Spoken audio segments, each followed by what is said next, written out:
eu fico assim, entre o yin e yang, né? Que a medicina chinesa. Às vezes atualmente eu sou cirurgiã lá de um hospital escola, né? Lá na USP. E às vezes eu esqueço que eu sou acupunturista. Então, às vezes você pensa, nossa, essa aqui iria bem. Então, quando o paciente é meu, eu escolho o que eu acho que é melhor. Mas quando tá lá, não, né? Porque diz um ditado que foi um neurocirurgião médico inglês, se não me engano, que fala quando é jovem, você quer operar tudo, né? Depois de 15, 20 anos, ok, você pondera. Depois dos 30, você sabe muito bem, 30 anos de formado, eu digo, você sabe muito bem quando não operar, né? E aí eu tô nessa fase, mais de 30 anos de formado. Então, a gente sabe muito bem que existem técnicas que... Então, com 10 anos de formado, eu conheci a medicina chinesa. E na época não existia curso de acupuntura veterinária, que foi até no mesmo instituição que você fez também, mas que já foi veterinário, né? O curso Sim. de você, mas na minha época não tinha. Você fez o humano, né? Humano, mas tinha um ambulatório veterinário. Ah, né? já tinha ambulatório veterinário tinha o Torro, o Diniz, da Paula lá. Então, eu tinha essa transposição. O Diniz da Vertical? Ele vinha de Botucatu para dar aula prática do ambulatório. Olha, que legal. Mas aí... Um abraço para o Diniz. Grande Diniz. E então foi assim. E depois é que foram surgindo os cursos focados, né?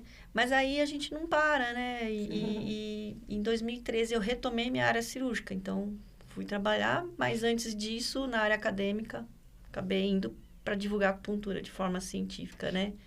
Na faculdade onde me formei. Então, isso foi bem gratificante de poder difundir. Isso é legal. Entre alunos, vários alunos lá são acupunturistas, depois que conheceram.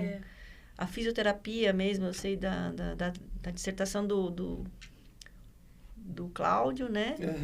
Que começou ali e depois começou, né? várias outras pessoas, né? Foram conduzindo aí. A gente ficou agora a história da acupuntura, foi isso que, né? A história da acupuntura veterinária aqui no Brasil, uma parte da história. Isso aí. E agora eu acho que a medicina integrativa, né? O melhor do ocidental e o melhor do oriental. A fusão, né?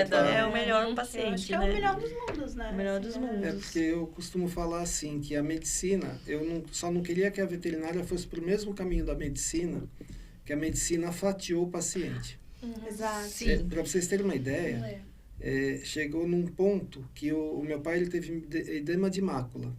Aí ele teve que ir num médico especialista em mácula. Nossa. Não é que ele era especialista em olho, especialista em retina, não, ele era em mácula. E o problema do meu pai não era a mácula. O problema do meu pai era o tumor de próstata, que dava o edema de mácula. Só que o médico não descobriu. Eu que levei meu pai em outro médico que descobriu. Então, assim, eu não quero que chegue nisso, porque na acupuntura a gente sabe, o animal na medicina tradicional chinesa, é um todo. E se tiver um desequilíbrio aqui na pontinha, vai estar aqui também. Né? E na fisioterapia veterinária também, eu costumo falar, se o animal ele tem um problema no joelho, no futuro ele vai ter uma cervicalgia, ele vai ter uma discopatia cervical. Né? E o pessoal não se liga. Chega Antigamente o cachorro não, né? Chega o cachorro com uma cervicalgia, ele vai tratar o pescoço. Onde dói só. Né? Esquece o joelho. Né? Então, isso daí acontecia muito. Agora já mudou bastante. Mudou, né? Graças, né, às pessoas que vão difundindo, né? Expandindo, integrando também. A gente aprende muito também com a área humana, né? Então, essa parte de cima de fáscias musculares. Então, isso está sendo bem divulgado e a gente procura passar isso, né? Porque é diferente da época quando eu estudei acupuntura. E eu falo, né, a muralha, né, não existe mais entre conhecimento oriental, porque hoje em dia a gente tem vários livros, literaturas.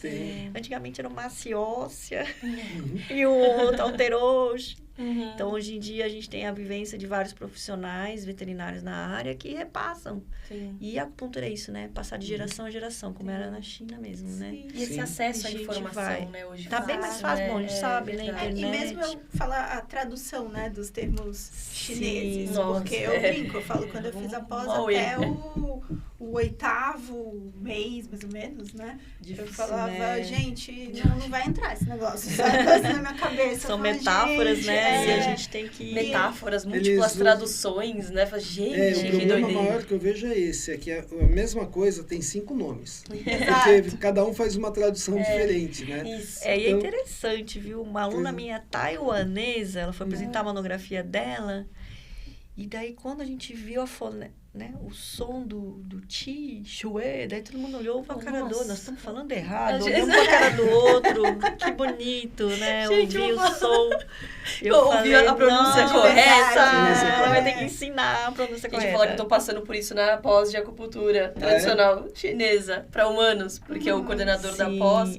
é o dono da tal das ervas, sabe? Sim. E ele morou na China, o Márcio Miyamoto morou na China durante muitos anos, trabalhou como médico oriental, e ele tem a pronúncia perfeita, né? É diferente, então ele vai fazer a aula, a hora que você escuta, fala, gente, tô falando tudo gente, errado. Eu olhei, um olhou pra cara do outro, assim. Nossa, que bonito, né? Você fica, nossa, que legal. Que legal.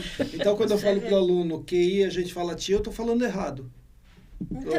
Não é que, segundo ela, não é que, tem gente que fala que. Então, mas eu falo, né? tá escrito assim, por exemplo, na tela, tá escrito QI, né? Ki. Mas aí eu falo, isso daqui a gente pronuncia ti.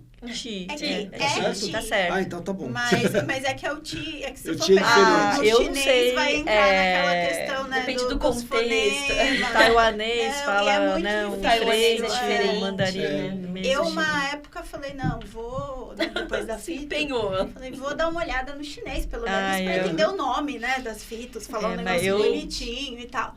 Muito Desisti, difícil, eu tentei Porque, também. assim, tentei. e eu pegava, assim, uns vídeos de criança, sabe? Não era que eu tava estudando. Tem os aplicativos, Exato. Aí eu sei que tinha ti, x, e era tudo igual. Eu falei, gente, não consigo. Mesma grafia, pronúncia diferente. Falei, Não, e o tom muda a palavra. Sim, Exato. de repente você fala uma coisa e Isso. não é, né? Isso é uma coisa que eu falo em aula. O problema é, você pega um idioma em que a mesma grafia, com diferentes entonações, significam coisas diferentes, e traduz para uma língua latina, que uma coisa tem vários nomes Exato. diferentes. Isso que eu ia vira uma falar, bagunça, a tradução desses livros antigos chineses, né, às vezes não foi traduzido para um chinês, então a gente tem que tomar cuidado Sim. nas Isso é traduções, né? Foi traduzido para um brasileiro que muitas vezes não entendia nada de brasileiro, medicina chinesa. americano, e às vezes a tradução é meio que equivocada. Uhum.